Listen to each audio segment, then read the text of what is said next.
John Dave, 24 years old, diagnosed with antisocial personality disorder. You might have some ideas about what sort of person he might be. Here's what it's actually like.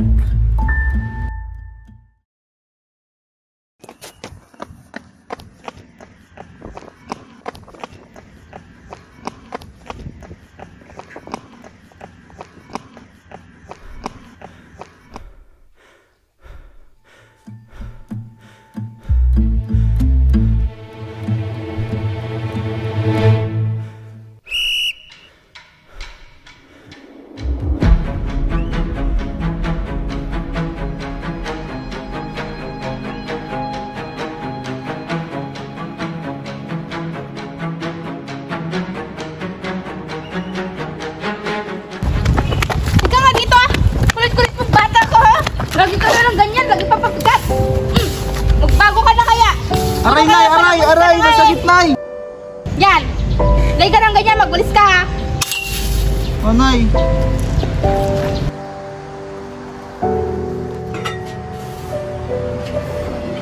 Anong klase mo lang to? Anong luto to? Nakakain pa ba to? Magluto ka ng luto! In his childhood's home's quiet hallways, innocence turned to darkness. His journey to turmoil bore the scars of abuse. From early memories, he endured cruelty, harsh blows, and hurtful words. In the shadows, fear became his companion. Shackled by silence and shame, he suffered alone, drowning in his own pain. In despair, he hid his hurt behind a mask of indifference. During and after the abuse, aggression and violence became his default response. As a child, anger seemed the only outlet for his emotion, yet looking back, he recalls feeling numb, devoid of any true understanding of his feelings. While his traumatic past may have ended, the destructive patterns of behavior persisted, especially during his teenage years. Uy, mga maganda to ah! Ba't ka andito? Hindi mo ba alam na pesto ko ba? Sino ka? Umalis ka nga dyan! Ayoko nga. Ay, ba't ka pa pumapala? Galis ka lang dyan! Maganda to ah! Ano ba to?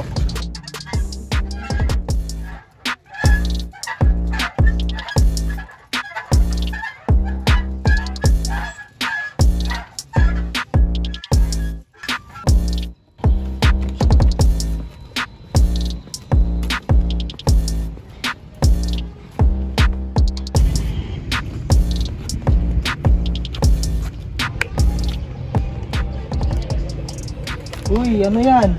Ang masarap ah. Tingin nga! Akin to. Patingin nga! Sarap nito ah. Saan nagbigay sa'yo nito? Gawa ng mama ko yan. Ah, gawa ng mama mo to. Akin na yan. Sa'yo to. O, kunin mo.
Labang mata, tatanga-tanga kasi.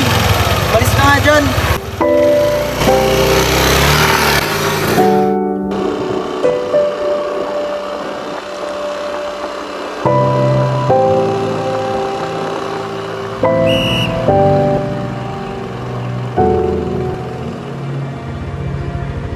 Sir, ako po, sir.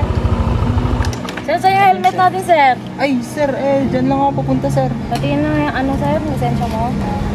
Sir, wait lang, sir. Sir, ano, sir? May nakabangga, NMAX?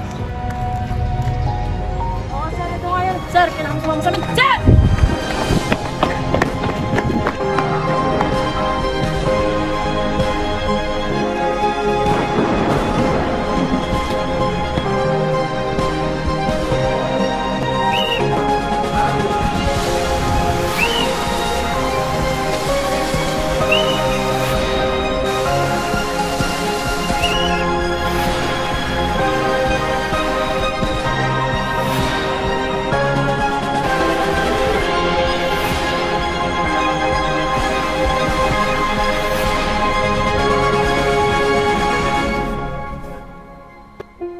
Every step forward is a battle against invisible chains of his past. Though he races with all his might, the finish line remains out of reach. His journey isn't of triumph, but endurance, a relentless marathon through his mind's corridors. Striving to escape, he finds himself trapped in the cyclical patterns. Despite efforts, the specter of disorder looms large, refusing to be outrun. For him, the race is never ending, a marathon through darkness where healing is a distant dream. In the pursuit of freedom, he runs, uncertain if the finish line will ever come.